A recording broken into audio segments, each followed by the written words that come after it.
Welcome to the Wow MD podcast, where in each episode you will get in 30 minutes or less valuable pearls about holistic wellness, anti-aging, hormone therapies, beauty trends, and other facts you should know about our medical healthcare system and your health that no one is telling you.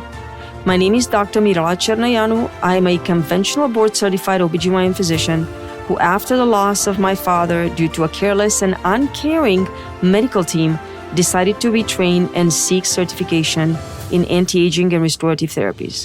What I know, I am happy to share with you. Happy 2026, and welcome to another episode on the same theme as last week's episode, dedicated to the health goals for 2026 and beyond. Now, this episode will continue the conversation around health goals for 2026, which I started last week when I spoke about the importance of self-care and how each one of us is guilty of ignoring and diminishing the importance of self-care.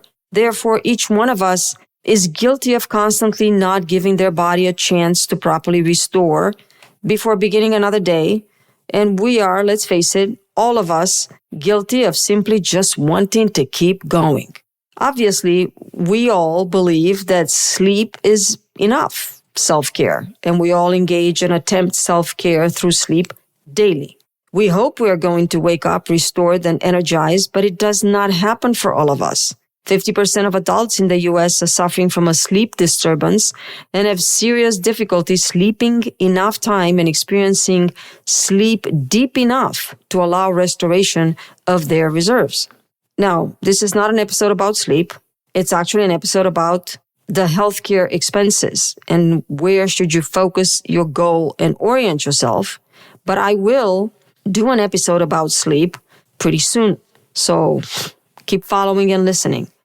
In the last episode, I also mentioned we all need self-care because we all want to keep living, to continue being of service to our family, to our job, to whatever our purpose is in the world.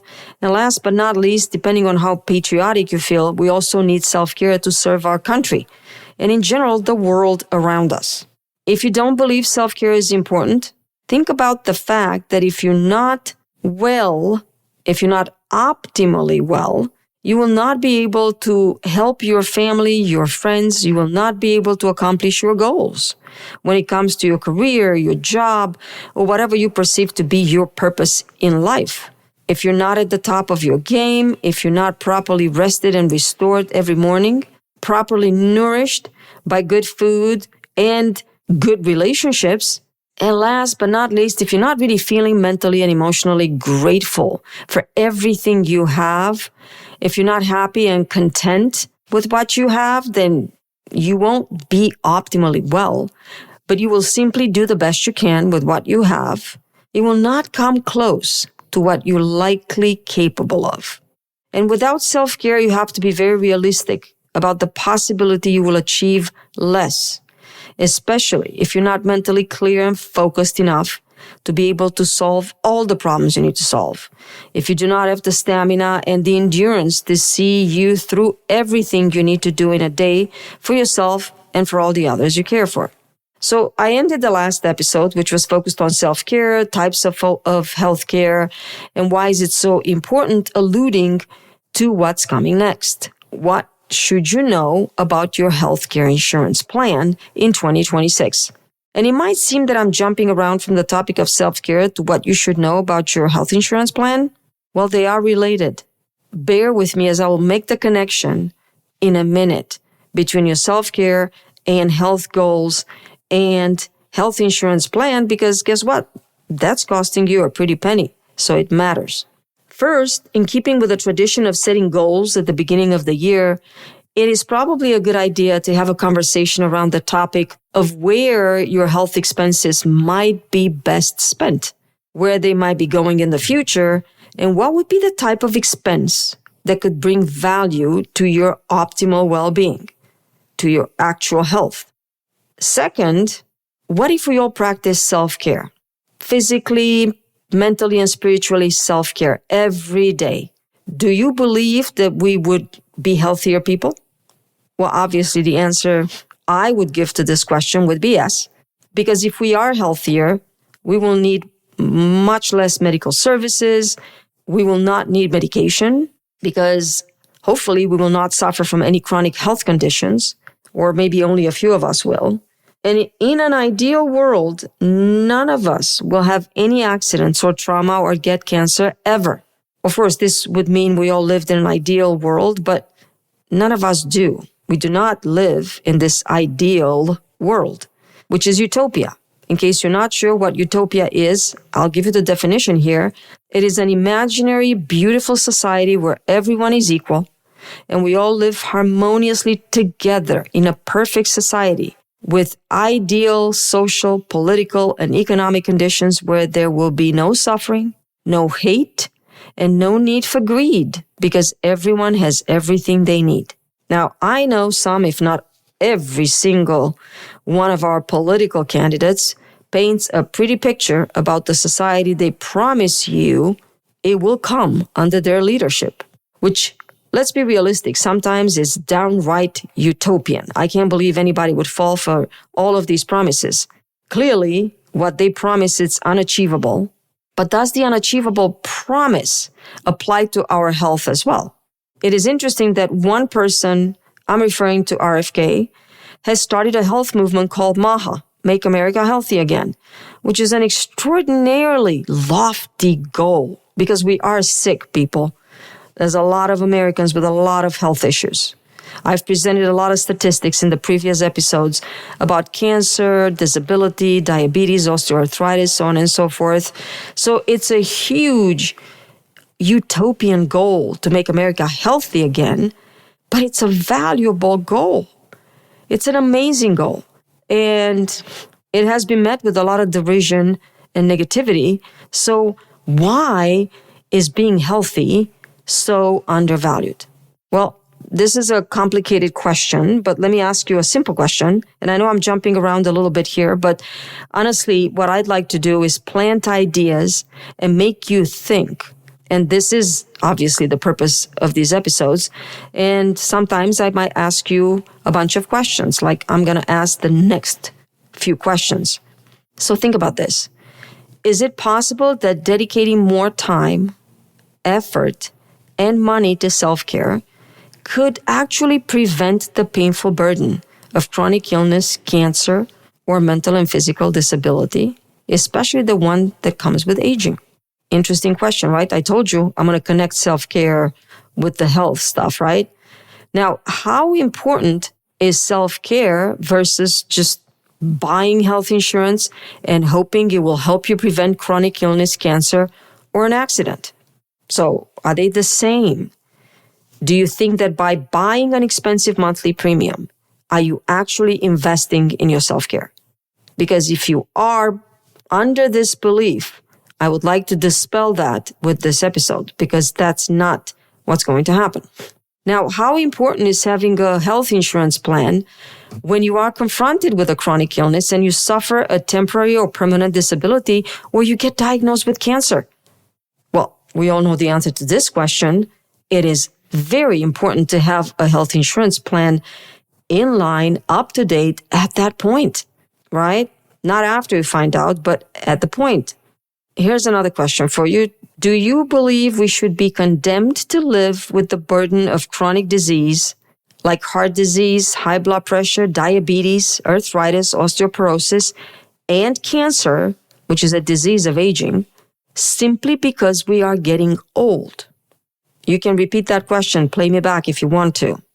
This is just planting a seed. And the last question is, can self-care help us live better lives, healthier lives, and help us create a better world?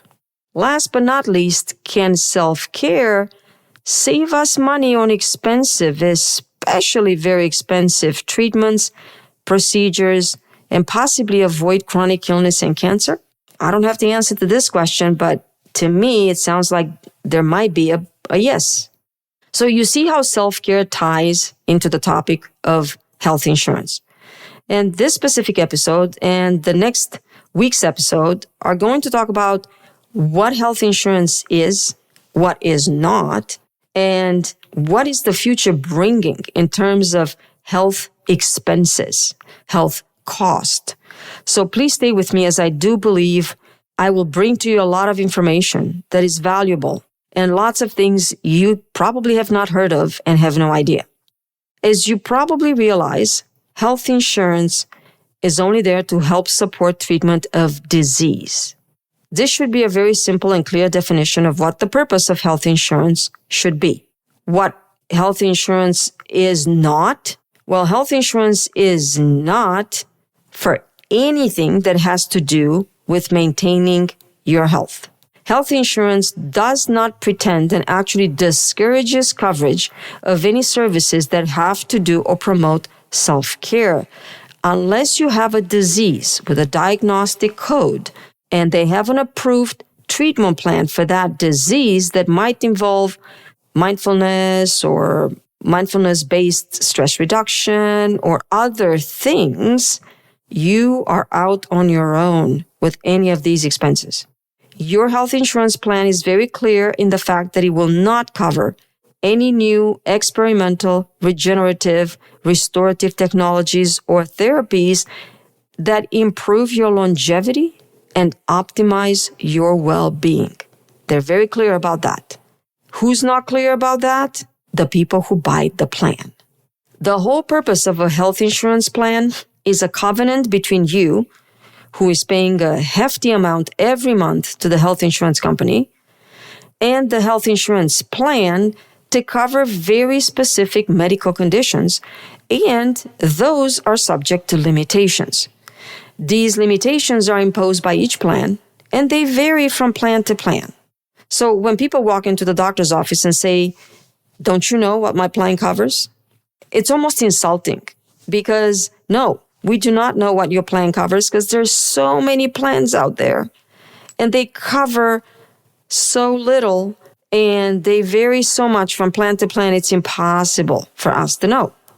But as a customer who is spending tens of thousands of dollars a year on your health insurance plan, you really should know what these limitations are. You should know what's covered.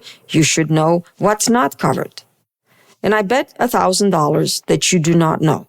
Now, I'm going to ask you a few questions. And if you know the answer to these questions without doing any research online or calling your plan, without looking at your health insurance card or picking up the phone and calling a healthcare representative who works for your health insurance plan, then you are light years ahead of pretty much every single patient that steps into a doctor's office. So question number one. Do you know what the insurance plan you have chosen does not cover?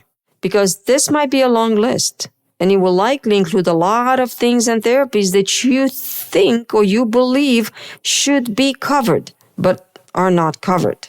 As an example, treatments that are considered experimental are usually never covered.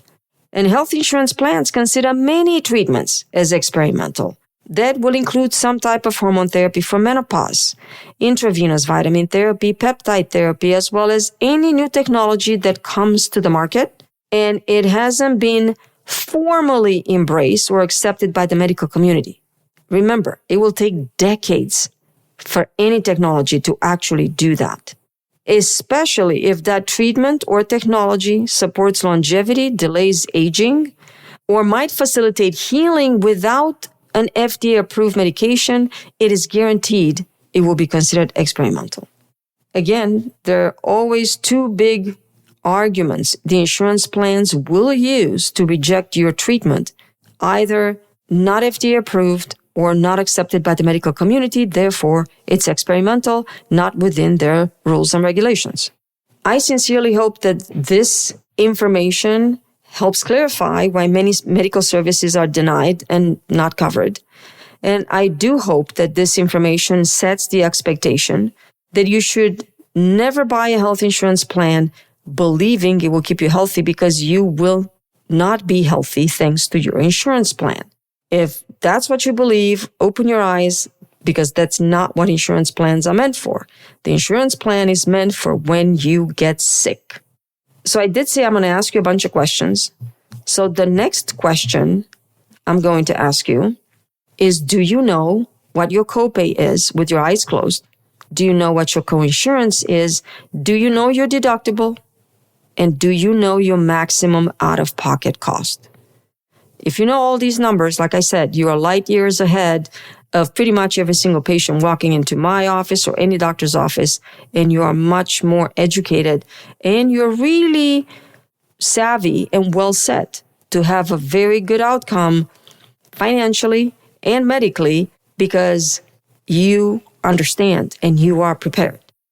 The great majority of people who purchase health insurance with the expectation that doing so, purchasing a plan, will actually improve their health or safeguard the health that they have, are in for a very rude awakening when they come to the doctor's office asking for, hey, I heard about this new treatment that's actually very good for you and I'd like to try it. Or this new diagnostic test, I heard it's really important to find out what's going on with my symptoms. And they realize their insurance is not covering it.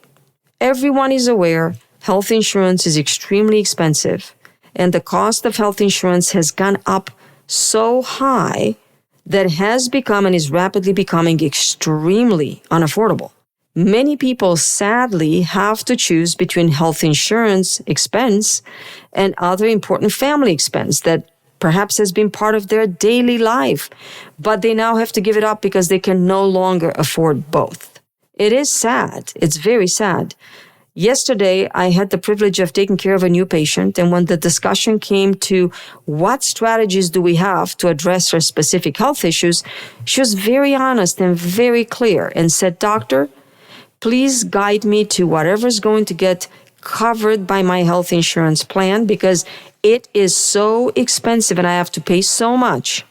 I don't really have any money left as a budget to spend on anything else." I appreciated that because it made my work easy. So I could simply outline for her what was available under her insurance plan that I thought will get covered instead of talking about all the things which will never apply to her because she couldn't afford them. And what she said next was very sad, but probably true for many today. She admitted that her health premium for the family was actually more expensive and costing their family more than they were paying the mortgage on their house. What is wrong with this picture? What is wrong with this world when you have to choose between having a home and putting good food on the table or taking a much-needed, much-deserved vacation or doing a weekend outing, and you cannot do it because all the money you have to go towards a health insurance premium? What is wrong with this picture? Well, there are two very serious realities that today's patients, customers of health insurance plans fail to realize. Number one is the extraordinary increase in monthly premiums for the health insurance costs has not translated into any change in how health insurance plans reimburse physicians. In other words, your health insurance plan is charging you not double, probably triple or quadruple what it used to cost 5, 10 or more years ago, definitely quadruple compared to 40 years ago. But it is paying your doctor less than it used to. So where is this money going? Because it's not going to your doctor. The number two reality that's becoming crystal clear to more and more people when confronted with the need for healthcare and the need to put into action the healthcare insurance plan that is so costly and you want to take advantage of its benefits is the reality that your insurance plan, even though it's so costly, it doesn't cover much. More and more people come to the doctor's office for a visit to find out their copay and their coinsurance, as well as the overall cost of their health services, are going to come out of their pocket, even though they pay an arm and a leg to the insurance company because they haven't met their deductible yet. Remember that number I told you should know? That's your deductible. If your deductible is $500, you're good to go. Your deductible is $5,000. Pretty much everything you need will come out of your pocket on top of your monthly insurance premium. And more so, Towards the end of the year, you might think, wait a minute, I met my deductible. I'm safe now. Everything should get covered. Well, not really. If you haven't met the out-of-pocket maximum cost, which the insurance plan imposes every year, you will still have to pay your co-insurance. So, long story short, you're paying a huge amount of money for your health insurance plan, tens of thousands of dollars a year, to perhaps when you tally up what your plan has actually paid for your health care, find out it's actually under or less than 50% of what you paid that year. It might be zero. You might actually end up paying $10,000 for two people, if you're lucky, or $20,000 for two people to find out that you never needed to use their services. That's $20,000 you're never going to see again. So if by any chance you consider paying your health insurance premium some sort of an investment, you must be aware it would be, and it is, a losing investment. You're never going to get money out of your plan ever more than you're putting into it year after year over the time span of 1 or 2 decades, unless you get sick. And that's good. That means you're one of the lucky ones. If you constantly spend money for your health insurance plan and you never get to use it, it means you don't get sick enough to require a lot of expenses. You didn't need surgery. You didn't need to go to the emergency room for any reason. You didn't need to be admitted into the hospital. Needing surgery or going to the emergency room for a medical treatment or any medical emergency, if you had an accident or a trauma, if you require diagnostic modalities or treatment for cancer, if you need to be admitted to the hospital for a serious medical condition, those would be the only circumstances in which you would, unfortunately, meet your deductible, meet your out-of-pocket maximum cost for the year, and then after that, you would be fully covered. So long story short, you have an accident, God forbid, you have a big fracture, you ended up paying your deductible on the hospital admission for that, and later in the year you get diagnosed with cancer, you're probably fully covered for that year. What's going to happen next year? Everything resets. So I don't know about you, but I don't wish the medical circumstances that would allow you to meet your deductible on anyone. And obviously, the top takeaway I'd like for you to take from today's episode, just as I have reiterated multiple times in other episodes, is the fact that you will not see any value from a health insurance premium unless you are seriously ill, requiring hospital or surgery, unless you unfortunately develop cancer and require expensive treatments and diagnostic tests, unless you suffer serious trauma, serious illness requiring hospitalization, surgery, or rehab.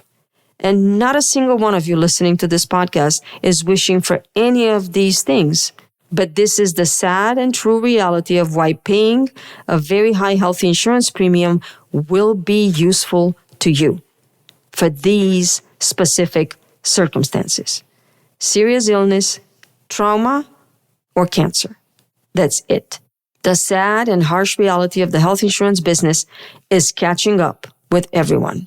Come back next week as I continue the conversation on the topic of health insurance and what you need to consider going into the future when you have to make a decision on where to spend your money for your health. And I know I did another 1 or 2 episodes similar to this in the previous year about why there's this shift in the medical practices to go concierge or have a membership fee. And I will touch on that as well next week. Until we meet again. Thank you for trusting me with your time, and thank you for listening to today's episode. If the content I provided wowed you, was helpful and valuable to either you or someone close to you, please do me a favor and leave me a review.